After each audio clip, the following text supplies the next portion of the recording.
the nonlinear system. X plus y is equal with 10 and square root of x minus square root of y is equal with 2. Let's assume x and y are elements of real numbers.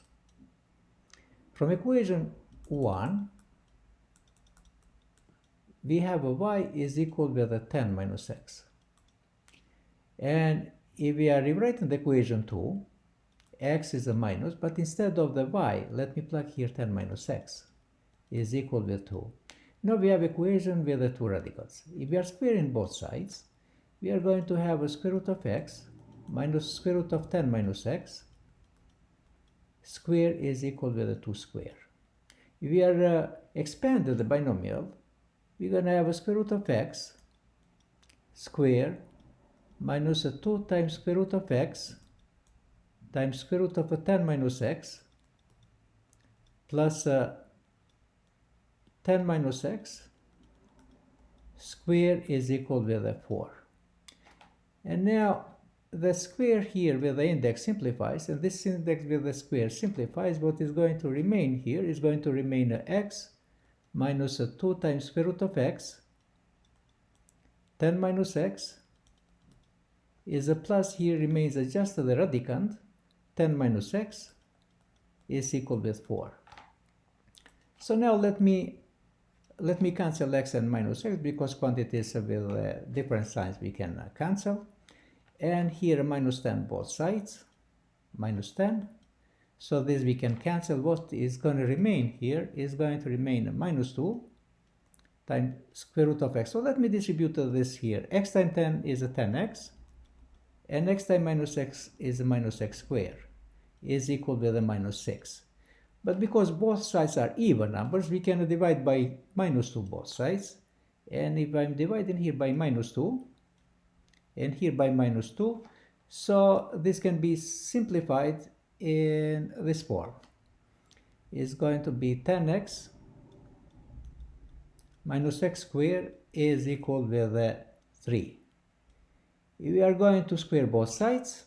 So what's going to happen here? Here is going to happen this way. So let me take a different color. Square, and this is a square. This square with the index can simplify, and what's going to remain is going to remain just the radicand 10x minus x squared is equal with 9. If we are rearranging a little bit better this equation, and if we write in the standard form, we are going to have x squared minus 10x plus 9 is equal to 0. And the good factors of 9 that I can reach minus 10 here is minus 9 times minus 1, because minus 9 times minus 1 is plus 9, and minus 9 minus 1 is a minus 10. And this we can factor in this form now. X minus 9 times x minus 1 is equal with 0. So the solution here is that x is equal with 9 and x is equal with 1. So those are two solutions. But now, if we are taking the equation y is equal with 10 minus x, and if we are plugging here x is 9, 10 minus 9 is 1, so 1y here is going to be 1. So this is one pair of the solution, 9 and 1. And the other pair of the solution here is going to be, if I'm plugging x, 10 minus 1 is a 9, so y is going to be equal with a 9. So the other pair is 1 and a 9. But this one is going to be false solution.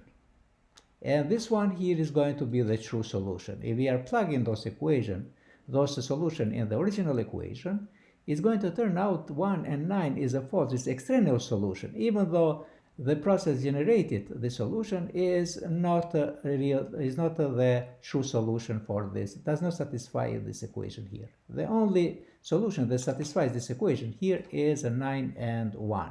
So this is the only solution, and this is false. But if we want to look, for example, graphically how it looks, we can see here, according to the Desmos, we have this only solution that satisfies this equation, and the real numbers is 9 and 1.